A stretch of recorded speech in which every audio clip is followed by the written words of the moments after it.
Welcome back to another episode of STEM and Stilettos. This is your host, Zofia Morales, and today we are going to discuss resilient leadership, navigating stress and building strong teams. If you have ever wondered what resilient leadership really looks like, or been told that, oh, you're extremely resilient, but you feel like a hot mess underneath everything, you've arrived at the right place. Our guest today is Michelle Dickinson, and she is flipping the script on stress management. She's a TEDx speaker and a best-selling author, and she's taught over 15,000 people across the fields of education, Fortune 500s, and healthcare how to actually deal with burnout, not just talk about how you think about burnout. Michelle doesn't do a typical type of coaching. She teaches practical skills that work right away, like getting a user manual for your brain. I like that. Mine didn't come from the factory that way for some reason. And her clients see real results fast, 30% less stress in about 3 sessions and 50 to 70% reduction after completing her program. She shows people how to handle tough situations without getting overwhelmed, build daily habits that actually stick, turn stress into something manageable, and take charge of their own well-being. Her approach is backed by hard data from over 7,500 coaching hours. From teachers to CEOs, people who used to roll their eyes at mindfulness now use her techniques every day. Michelle's not interested in endless therapy or quick fixes. She wants to give you real tools that you can use immediately at work, at home, or anywhere. Her clients don't just cope better with stress, they completely change how they handle life's challenges. What makes her difference? She skips the fluffy self-talk and gets straight to what works. Her clients become skilled at managing their own lives. And I love that paradigm that you have there. I've always been a fan of let's help the client become self-sufficient as fast as humanly possible. I think it's the most ethical way to approach it, even though it's not what's recommended in coaching. So true. So It's true. like get them addicted and keep them going for months Yeah. and months and months. Yeah. Yeah. I'm so happy you're here with me today, Michelle. I'm looking forward to this conversation so much.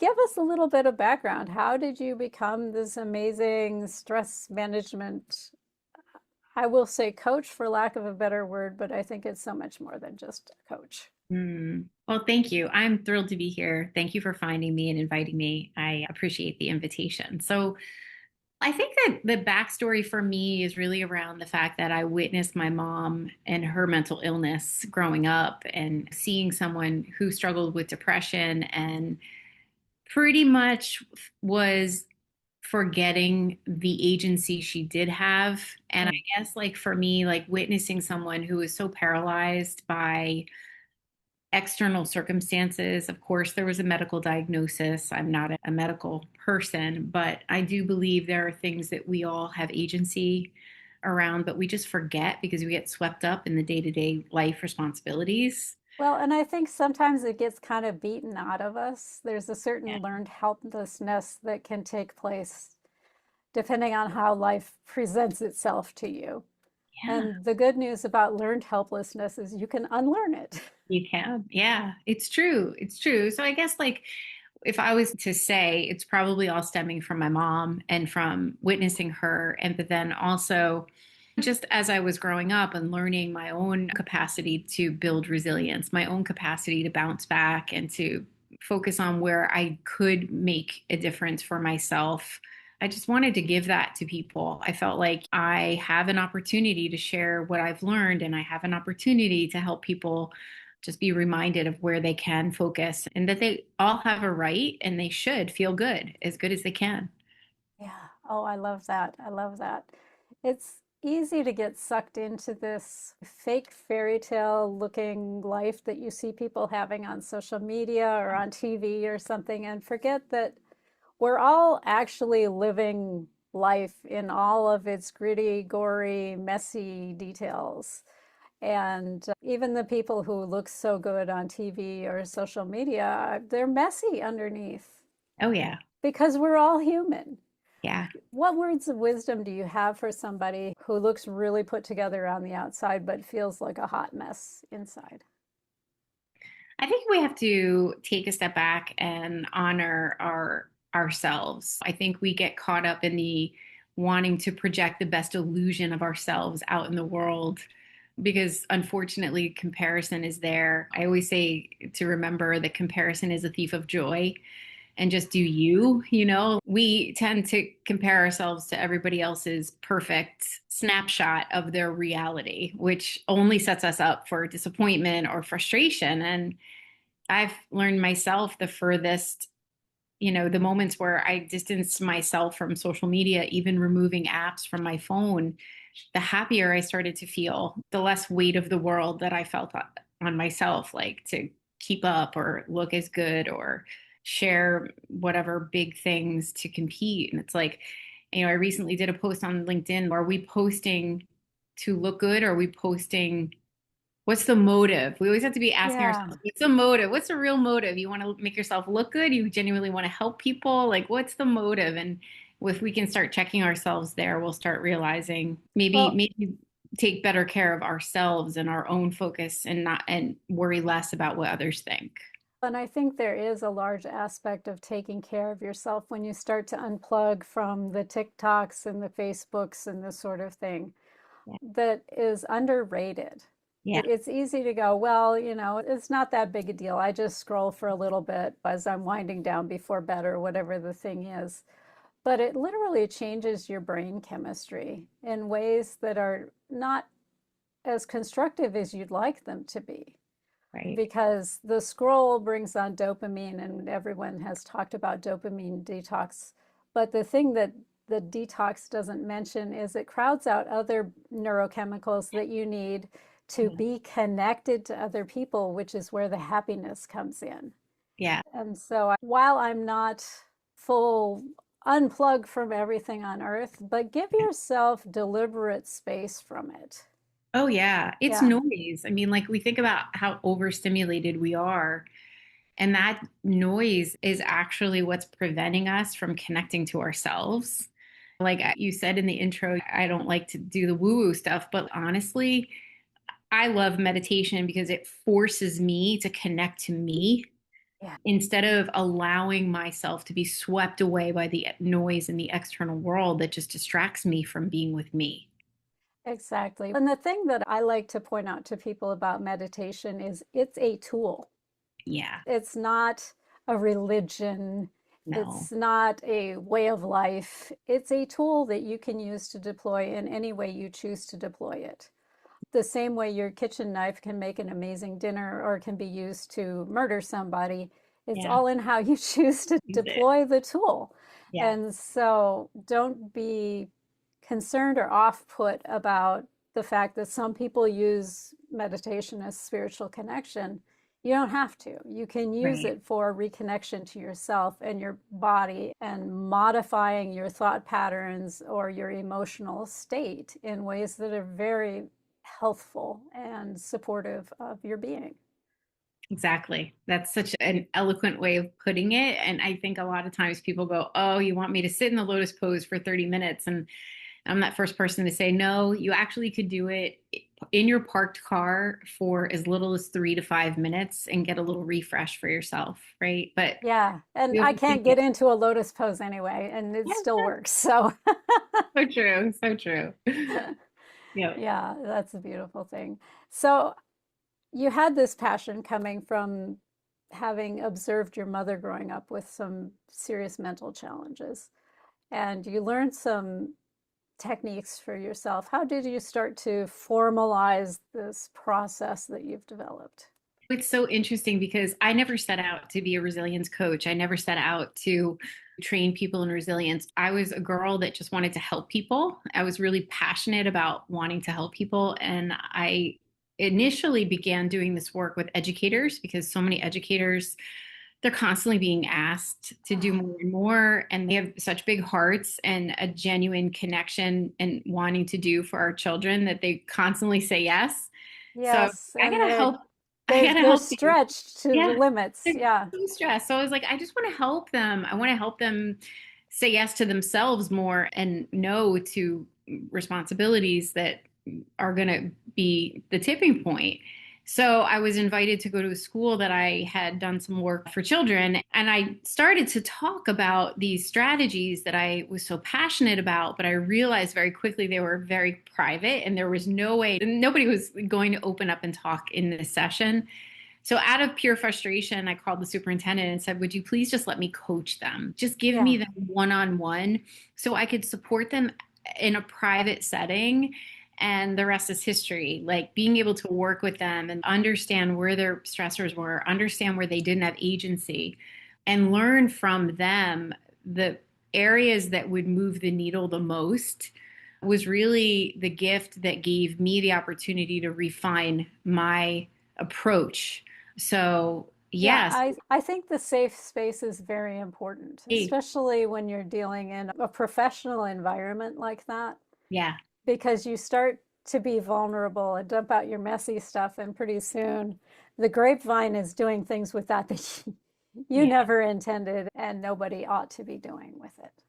Right. Yeah. Exactly. Exactly. So that was the beginning of everything. And then I formalized my formula of, because then I was learning what was moving the needle for educators as I went to various districts and supported various levels, whether it was elementary or high school or middle school.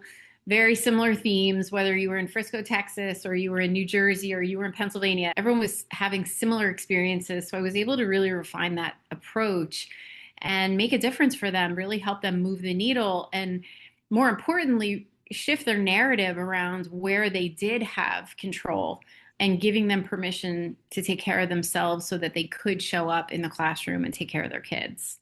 Yeah, I love that. So let's talk a little bit about some definitions here. What is resilience to you? To me, resilience is the ability to ebb and flow with whatever life throws at us. I think people often forget that no matter what, you're always going to get a fresh dose of stress that shows up every day. And it's going to be in the form of work stress or professional or personal stress, right? And so resilience is the ability to not have that take you down so you can ebb and flow with it and navigate it and handle it with the utmost empowerment. So that's kind of how I look at resilience. Okay. What if somebody is already crashed and burned, so to speak? Mm-hmm. What if it's like, you know what, I arrived at that moment where I no Yeah. longer have any fucks to give. I don't have the energy to do the thing. I'm literally in this burnout place. Yeah.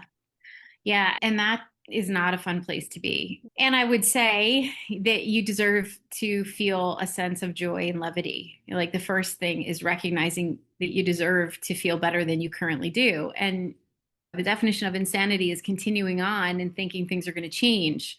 One of the key things that I say in my coaching is stop waiting for your external circumstances to change in order to feel better, right? If we wait for the promotion, if we wait for the partner, if we wait for the money, if we wait for all those things, we have zero control. But if you start where you are and do something small for yourself that's going to physically make you feel a little bit better, it's going to help you have a better outlook.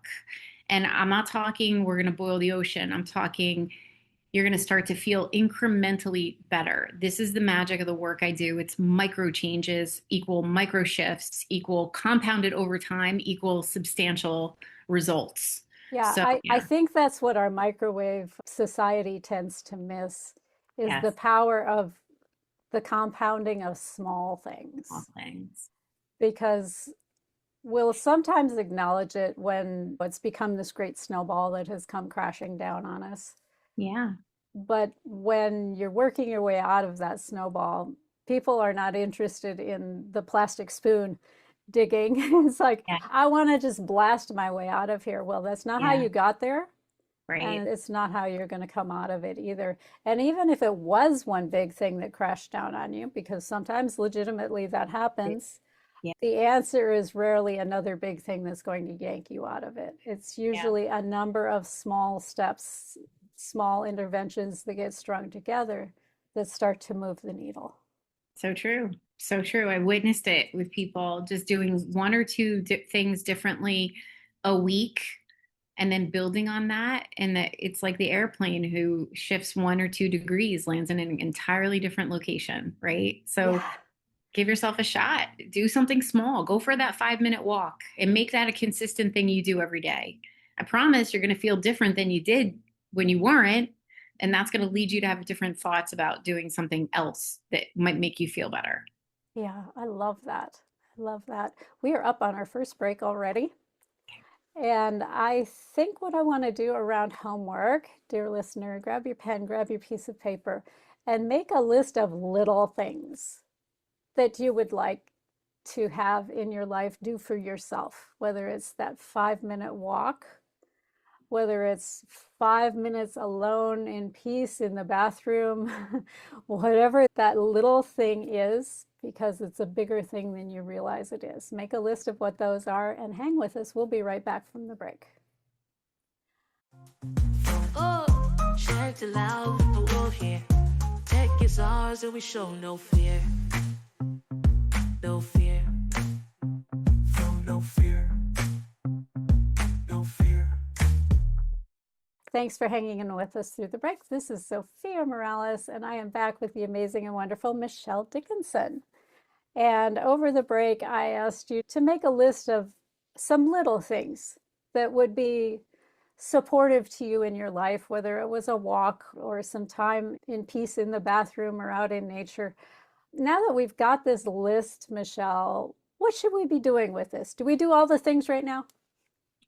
Well, as we mentioned before, you don't want to try to boil the ocean. You want to just do something and do it consistently. One of the things that I love to share with folks is something very simple, but we oftentimes don't realize how it impacts our day. And that is not to fall into your day. So, like, have a little bit of time, a little bit of intentionality in how you start your day creates a domino effect of one positive day at a time.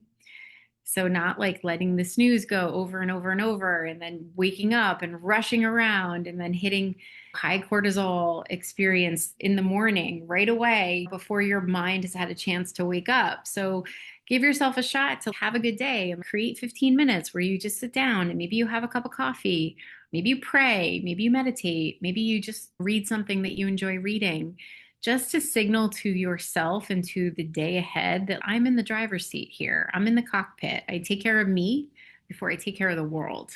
Yeah, I love that. And it's an easy thing to do. It doesn't have to be a huge amount of time either. I know I tend to be a perfectionist. And one motto that I have taken on for myself is if it's worth doing badly. Yeah. So while in my mind I have this amazing like 2 hour morning routine, it's like, okay, it's worth doing that badly. What I can do is these like two little things. Even though it Right. doesn't match that like majestic plan in my head, I can sit up when the alarm goes off, even if I choose not to get out of the bed, and I Hmm. can just be in peace. Yes. Yeah. Just check in with my body, relax, and know that the world is okay. And then I can get up when the snooze comes, right? Right. Right. And move on in a different way through life. And so it's not that social media morning routine with the ice plunge and the journaling and all that kind of stuff, but it allows me to set my own pace coming out of rest. Absolutely. It makes a difference. It really does. And then obviously, I can't not mention sleep. I think a lot of people underestimate the power of recovery and sleep and how that is really the only place our body goes to recharge, to recover, to have the capacity to handle stress the next day. So when you rob yourself of necessary sleep, you're setting yourself up to be behind the 8 ball. So I always say, try to find a way to elevate your sleep hygiene. Like, what could you do to try to get a little bit more sleep so that you feel a little bit better? And protect Yeah. that wind down routine, do what you need to, and then just start to notice, am I feeling more energized? Am I feeling more calm because I've gotten enough rest? It makes such a huge difference. I've got some pretty rigid sleep hygiene that I have implemented over the years because I tend to wake up in the middle of the night. And so I've implemented a lot of things around my sleep in order to try to get that large contiguous block as opposed to, well, I'll sleep for 3 hours and then I'll be up for a couple hours and then I'll sleep a couple more hours. This terrible rest. Yeah. And so I've found if I can keep the temperature in the room low, if I have blackout blinds on the windows, I have earplugs that I will put in because my husband occasionally snores. And the challenge with occasional snoring is you don't know which night it's going to be. So Yeah. Yeah. Right. so Yeah. you just approach it as though it will happen. And it makes a difference.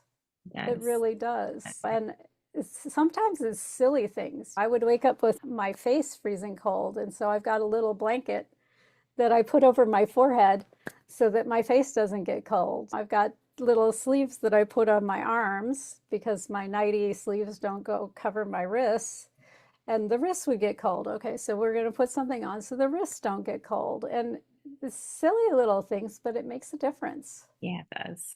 Yeah. Yep. Absolutely. And then one other thing that I love to share with people is like to remember that your mind is wired to look for the things that are the problems. Yes. I mean, it's just normal. But yeah, everybody says to me, "Oh, well, how do you stay so positive?" Listen, I'm just like you. I struggle with staying positive all day long. The only difference is I know that what I let my mind focus on is always going to expand. And so I invite people to remember that whatever you let your mind focus on will expand. So why not think about things that you're grateful for? Why not think about things that are going well and allow your mind to dwell on that because that's going to ultimately help you feel better. So, Yeah. how I start my day is like just a short gratitude practice to get my mind going in the right direction so I don't easily get sucked into worry about the problems that are always going to be there no matter what. Yeah, exactly. And I have a brain chemistry that leads me to be a little obsessive about things. I'll replay conversations in my head, this kind of thing. And so I've learned a set of techniques to break those loops so that that way I'm not like stuck in this pattern of replaying the thing and replaying the thing. And it's not going to have another outcome. It's in the past. Right. That water under the bridge. Yeah. Once we've taken the lesson from that, there's really no more use in replaying it. And Right. so I've found that reading an engaging novel can help me to get out of that loop, Yeah. that sort of thing.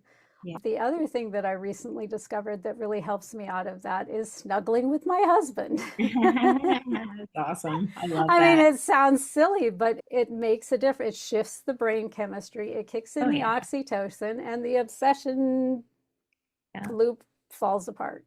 Yeah, I love that. That's great. Yeah. So good. So good.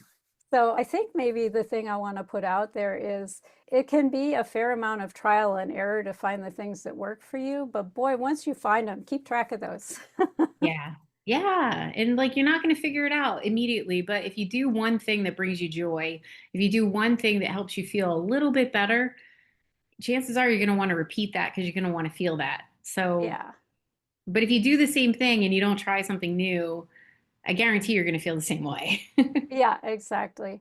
And speaking of trying new things, once we find that thing that works, how do we start to build that into a habit that actually shows up for us instead of something we have to remember to apply? I think there are little things you can do to set yourself up to experience that regularly, like removing any types of barriers or things that could get in the way of you doing the thing that you say you want to do. I encourage my clients if they're like, "Yeah, Michelle, I love the idea of not falling into my day and starting off doing something for 15 minutes." So I go, well, could you set up a chair with your favorite blanket or your favorite pillow or a candle that you really love? Could you set up a space for yourself so that you want to go there? So it's not Yeah, like I got no place to go and oh, I don't have time, but have to figure it out. Yeah. yeah, you'll want to figure it out if you set up a space that sets you up to succeed. And I love that you mentioned taking down the little barriers because one of the things I also recommend to my clients is to put up barriers in the places you don't want to go. And it Yeah. really doesn't take much. It's an 8-second barrier that'll keep you from doing something. Yeah. And so if you want to stop doing something, if you want to stop reflexively reaching for the snacks and shoving stuff in your face, hide the snacks. Yeah. put them someplace else where Yeah, you yeah, have to really think about, wait, where did I put that? yeah, And it's amazing the difference that can make in terms of giving you time and space to go, oh, wait, I'm doing this again. Do I yeah, really want to be doing this right now? yeah. It, So it, true. it's not that you can't find the snacks. Obviously, you hid them from yourself. Yeah, It's about having the space to rethink and go, is this really what's supportive to me right now? And if it yeah, is, great, have the Cheetos or whatever it is. But if it's not, yeah, then put in the space of the Cheetos whatever you chose to put in the space of the Cheetos, yep. which I think is another thing we sometimes forget, which is nature abhors a vacuum. So Hmm. when you want to stop doing something, choose something else to put there. Yeah, that's a great tip. Yeah, yep. So let's look at stress for a second. Hmm. What is stress? Because I get the impression that there's a certain amount of stress that's useful, and then there's stress that's Yeah. not. Oh, yeah, for sure. Like we know that a certain amount of stress is good for us. I mean, it's going to have us rise to the occasion and learn or grow or see ourselves differently because of an expanded version of ourselves having to show up. You can't look at all stress as bad. Stress can actually have us see ourselves differently in when we are able to overcome something or push through something. When I think about stress and helping my clients, oftentimes it's the external stresses in the world. It's the experience they have over things external to them, right? And like I said before, we all know stress will show up. It's just all in how prepared we are to ebb and flow with it, right? Mm, If you're depleted, you are never going to be able to handle a stressful day. If you've not gotten sleep, if you fell into your day and you started your day off with high cortisol and 5 cups of coffee, like you just don't set yourself up to be able to handle the stress. So, like, why not incorporate things in your life so that it doesn't take you down? So you feel very empowered to handle it when it comes at you. That's where you have agency. Like, how yeah. prepared am I to handle this today? Yeah, I love that. And I think sometimes we forget that we need to start with the foundation, and sleep really is a foundation.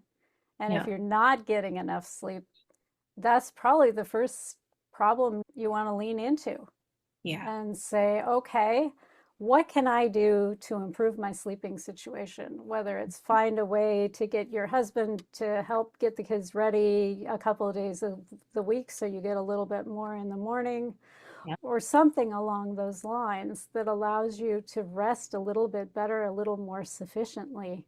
Yeah.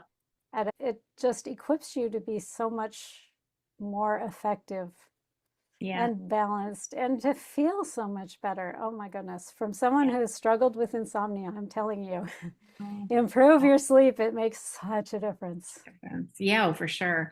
The other two things I always recommend around, like, I have to get my stress down is going to be movement and meditation. Like, movement itself, just a simple walk, just moving your body and helping the stress, like, sort of move through the body and out the body, breath work, and then that meditation to help you crowd out the noise of the monkey mind, you know? Yeah. These are all things that are just going to help you be able to have that outlet to release some of that you're carrying around with you. If I didn't have movement, I don't know what I would do. It's such a Yeah. great stress reliever for me. And I think it's easy to be not honest with ourselves around movement, especially in the high speed lives that we're living. A lot of times it's like, oh, I must have gotten thousands and thousands of steps in today. But no, you were chauffeuring the kids 6 different places and driving to work and running Yeah. errands over lunch, and the car was moving. Yeah. Yeah. You were productive. We but won't dispute but that. you Yeah. weren't getting your steps in. And so I know one of the things to keep myself honest with myself, I've gotten a pedometer. It doesn't Nice. have to be fancy smartwatch. I mean, a $30 pedometer will tell you if you're getting your steps in or not. Yeah. It's Yeah. great. Great. Yeah. So how do we kind of reposition ourselves towards stress once we've kind of set a nice stable base where we are getting better rest? Yeah. I'm not going to say perfect rest because, yeah, life laughs when you say that. I think we have to first stop expecting to not have stress.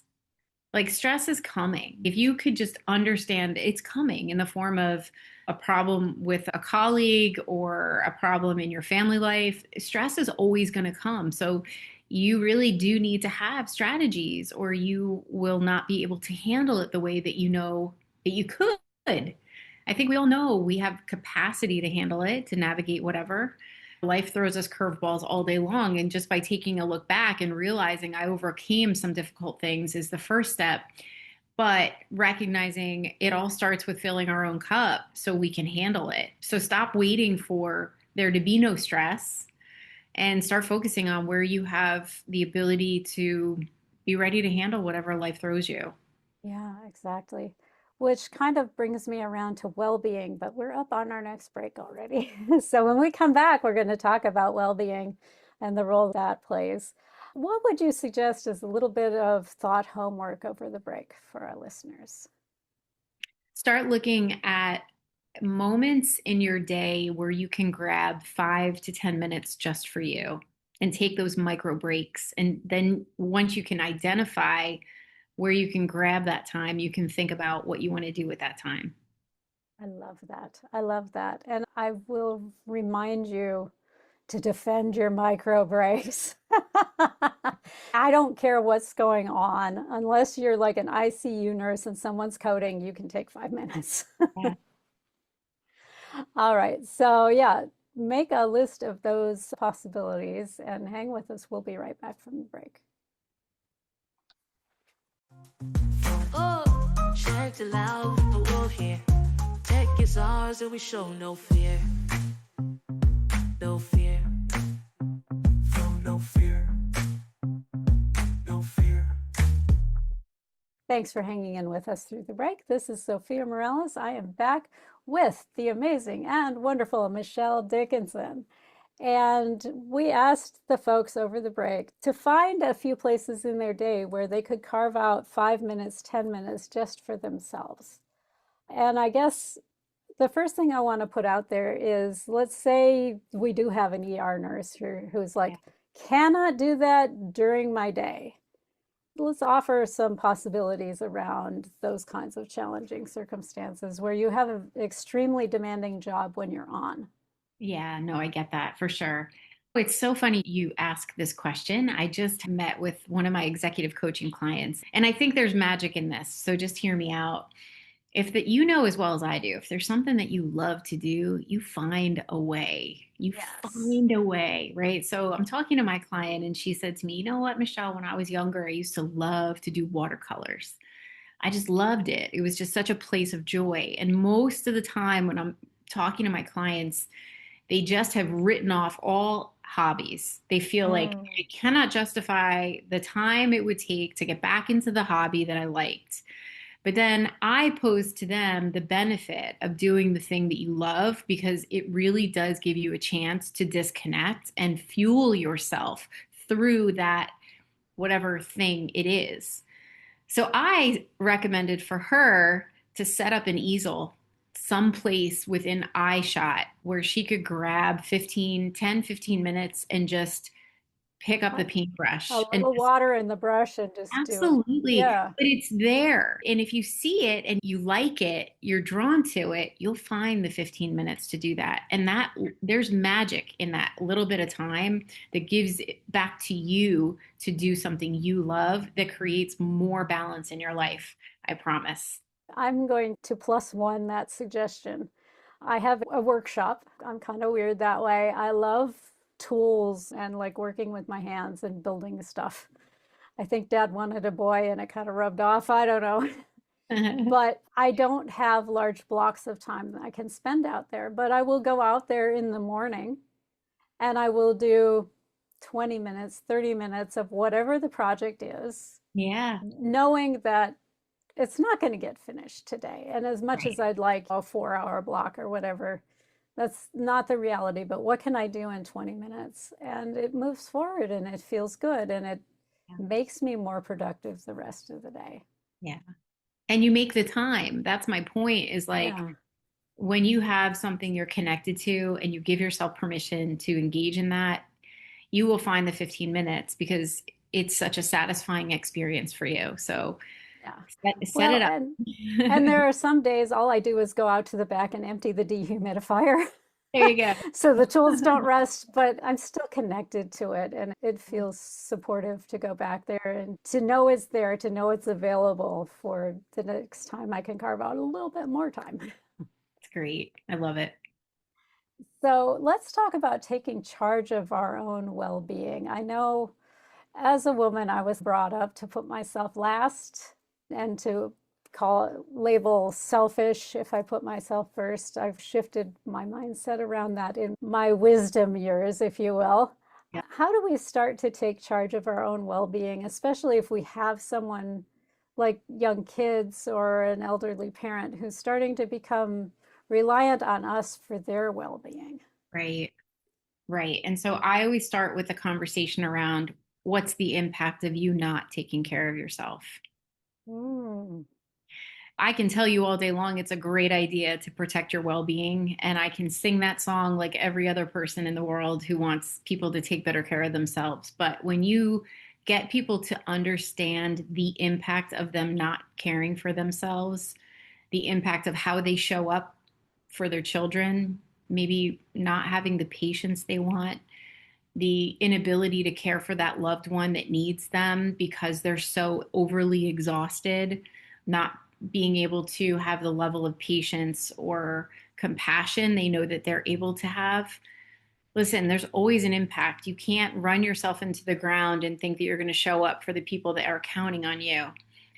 I also like to remind people that when you sign up to do life with a partner, they did not sign up to get a watered down version of you. So that's not mm, fair either. So yeah. think of the impact of not, of course, there's a huge impact on you, but then look at the people around you that it affects and recognize that when you fill your cup and you feel good, you could project that positive love and energy that the people that you would want to give to them.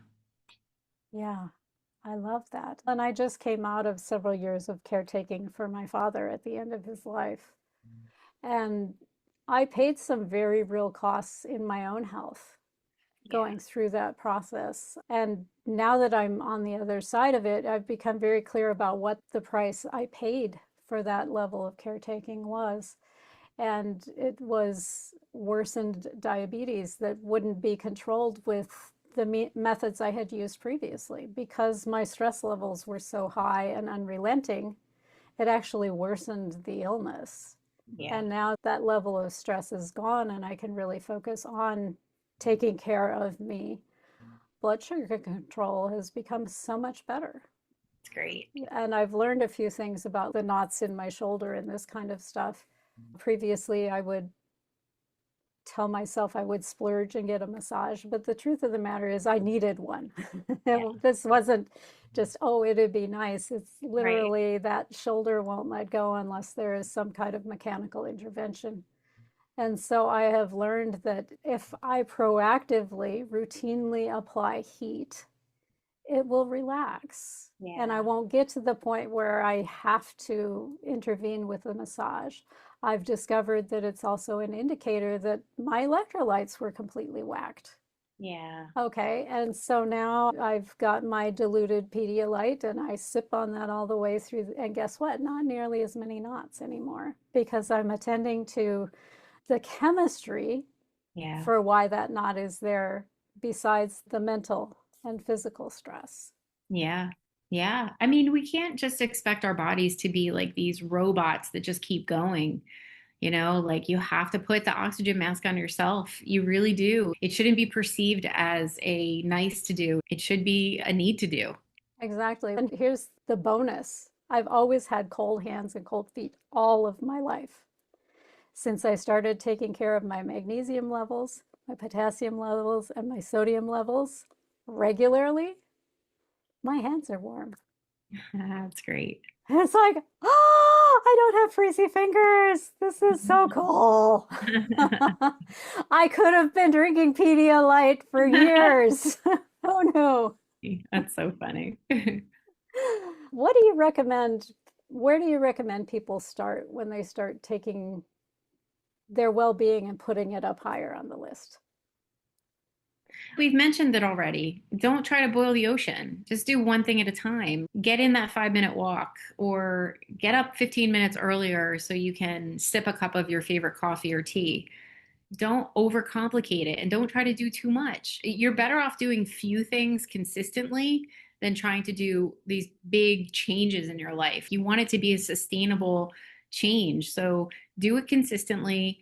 Have a accountability buddy, if it's your partner or your best friend, and just stick to it. And you'll start to see that you'll feel better. And then you'll be curious, what else could I do?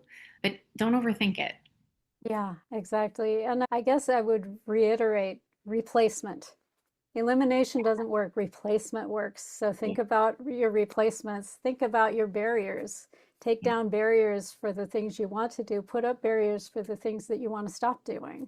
Yeah. And if you fall off the bandwagon, don't beat yourself up. Go, okay, what barrier could I put up so I don't fall off there again? It's so true. I'm a huge fan of Mel Robbins. She's one of my favorites. And she has this idea that I've adopted that works. If I want to get to the gym in the morning, what are the barriers, to your point, that are going to get in the way of me getting to the gym? It's going to be, I don't know where my clothes are. I don't know where my sneakers are. I don't know where my water bottle is. I set all of that stuff out the night before with intentionality so that my morning is easy and that it has minimal barriers from getting me out of bed and into the gym. Exactly. If your workout clothes are right there, Right it's there. effort to do something else. Hello. Like, set yourself up to win. Set yourself up to win. I love that. I love that. So tell us a little bit about how people can engage with you in your work. If they've got a team of people they want to Yeah. support in the office, if they're just looking for support for themselves, Mhm. what are the options here? For sure. I mean, I am always doing resilience trainings and one on one coaching. I love being able to do that for folks, whether you're in education, in the corporate setting. Recently, just did a resilience training for a law firm. Lawyers are very good at burning themselves out. So, Oh, them and doctors, man, right up there. absolutely. They'll work around the clock. So I'm always open to doing resilience workshops, one-on-one coaching, whatever works. My second home is LinkedIn. I'm sort of active, not really, but I'm available. You can certainly hit me up on LinkedIn. I will respond within a short amount of time. So yeah. It's, well, define a short amount of time. I'm one of these people, you can find me on LinkedIn, but it might be every couple of days, so don't hold your breath. My phone will tell me if someone is hitting me up on LinkedIn, so I'm pretty quick. Okay, good. Yeah, for sure. So we've got a couple minutes left here. What would be your final words of resilience advice? Yeah, we underestimate how overstimulated we are. The human mind has 60,000 thoughts a day, right? Something like that. And you think about that, and then you think about all the stimulation coming at us, whether it's our phone, our computer, TV, whatever. There's a lot of noise. There's just a lot of noise. So, recognize that noise could be part of the problem and could be what feeds the stress. If you could find moments to disconnect, you could find moments to maybe go for a walk in nature, tech free, and just take in the scents and the sights of where you are, it's going to do you a lot of good. So I think we step over how stimulated we are because we just live in such a rapidly evolving world. You think of AI and the stress that's causing people and the amount of information coming at us. So, like, recognize you're a human being and there's a lot coming at you, and give yourself a gift of stepping away and disconnecting. One of the practices that I've most recently taken on is a moratorium. After dinner is done, I do nothing else. I Wow. don't clear the table. That's my husband's responsibility. I don't bill anyone. I don't think about anything that's not like relaxing and getting ready to go to bed. I love that. That's And great. and that works for me because I have a terrible time winding down. If I try and do that kind of stuff right up to a half hour before I crawl in the bed, forget it. I'm going to be up until after midnight. Yeah. Yeah, you have to have that wind down time to give your brain a chance to settle so you don't struggle. Because so many people say they struggle with the monkey mind laying in bed, reliving their day, worrying about their problems. disconnect. It'll give your brain a chance to settle so you can actually get to sleep. Yeah, exactly. I will plus one that one all day. And I guess the other thing to put out there is people need different amounts of disconnect time to Yeah. wind down. I need a lot, Yeah. which is why it's my husband's job to clear the table. Yeah. Great. You know, he doesn't need as long a wind down window as I do. Great. So it's important to just acknowledge what your needs are Yeah. and to design according to that.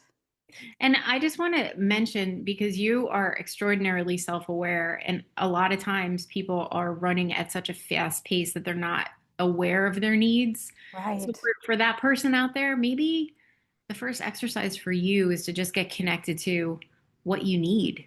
Yeah, exactly. Yeah. What is it that's stressing me, which is sometimes a lot easier to identify than what you need. Right. And then once you've got that list, you can create another column that's like, what's the opposite of that, right? Yeah. Yeah. Because So, it's really easy to get trapped into what I want to say, a thought pattern, right? oh yeah. This is stressing me, that's stressing me, that's stressing me. And then to come up with something that doesn't stress you or something that actively de-stresses you, it's like a whole foreign language. I know at one point I'd been really desperately ill for quite some time. And I was trying to put words around what health was, and I didn't have words for it initially. And so if you find yourself in that place, take a deep breath, give yourself some grace, ask for somebody to provide you with some words if you need to. Yeah. I literally did that. Tell me the words that show that you're in good health. Share Mhm. some of what is Mhm. radiant, vigorous, enthusiastic, energetic, right? Because you can end up in these places where it's like, I don't even have the mental resources around it. Yeah. Makes sense. And it's not cheating to ask for help. No, it's not. So not. Well, thank you so much for joining me today. It has been such a pleasure to have you with me, Michelle. Thank you for having me, Zofia. And thank you for listening in with us today. I really appreciate you, dear listener.